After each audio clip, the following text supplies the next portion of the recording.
Yo, what is up, bros? Pinky here, back at it again with another video. Today we're diving deep into some real-life anime stuff, conquering desires, and becoming the ultimate strategists of our own lives. We're talking about overcoming lust, that primal urge that can really mess with your headspace if you let it. Now you might be thinking, Pinky, what's anime got to do with this? Well, I recently got hooked on this anime called Classroom of the Elite, and let me tell you, the main character Ayanokoji is on another level. This dude is the definition of self-control. Emotions? Nah, he's mastered them. Rational thinking? Always 2 steps ahead. And that's what we're gonna unpack today.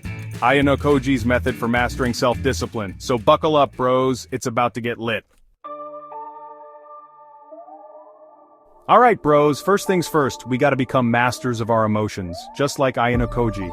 We're talking about reaching peak emotional detachment, not becoming robots but learning to observe those fiery desires without letting them control us. Think of it like this, you're playing a video game, right? And your character gets hit with a wave of fire, you see the flames, you feel the heat, but you don't freak out and throw your controller. That's what we're aiming for. That calm, collected gamer focus.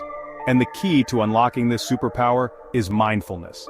Basically, mindfulness is all about being present in the moment, paying attention to your thoughts and feelings without judgment. It's like hitting the pause button on your brain's autopilot mode and becoming aware of all the crazy stuff going on in there. One of the most effective methods is meditation. You don't need to go full-on monk mode or anything. Just find a quiet spot, close your eyes, and focus on your breath. Another powerful tool for developing emotional detachment is journaling. Think of it like your secret weapon against those pesky desires. Every time you feel that urge, write it down. By putting it all down on paper, you're basically analyzing your triggers objectively, like a detective solving a case. Alright, so we've talked about mastering our emotions, but what do we do with all that pent-up energy? We gotta redirect it, channel it into something productive, something legendary. We're gonna turn that lust into fuel for our passions. So what are you passionate about? What gets you fired up? Maybe it's music, art, gaming, fitness, coding, or starting your own business. Whatever it is, now's the time to go all in. When you feel that familiar pull towards unproductive desires, flip the script. Redirect that energy towards your passions. Pick up that guitar, hit the gym, write that code, or brainstorm that business idea. Remember, the more you feed your passions, the stronger they become, and the less power those old habits will have over you. One of my personal favorites is physical exercise. It's like a cheat code for your brain, releasing all those feel-good endorphins and boosting your mood instantly. Alright bros, let's talk about goals. Not just any goals, but epic, life-changing goals. Because here's the thing, when you have a clear vision of where you want to go, it's a lot easier to stay on track and resist those tempting detours. Think of it like this. You're on a quest, right? And along the way, you're faced with all these distractions. Sirens trying to lure you off course, monsters trying to slow you down. But you know what keeps you going? The thought of that ultimate treasure, that epic reward waiting for you at the end of your journey. So what are your dreams? What do you want to achieve in this life? Don't be afraid to dream big, my friends.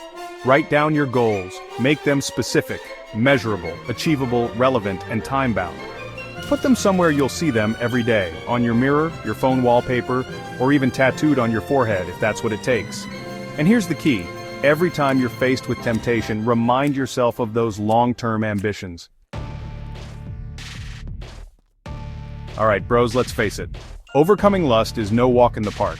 It takes serious mental fortitude, that unwavering determination to resist those instant gratification urges. Think of it like this. You're a warrior going into battle, right? You need to be mentally prepared to face those challenges head-on, to resist those temptations that try to weaken your resolve. So, how do we build this mental fortress? How do we become unbreakable? Well, one of the most effective ways is through something called voluntary discomfort. Yeah, you heard me right. We're gonna put ourselves through a little bit of discomfort on purpose. Why?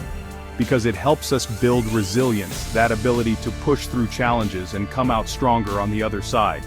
Think of it like training your willpower muscle. And one of my favorite ways to train my willpower is through cold showers.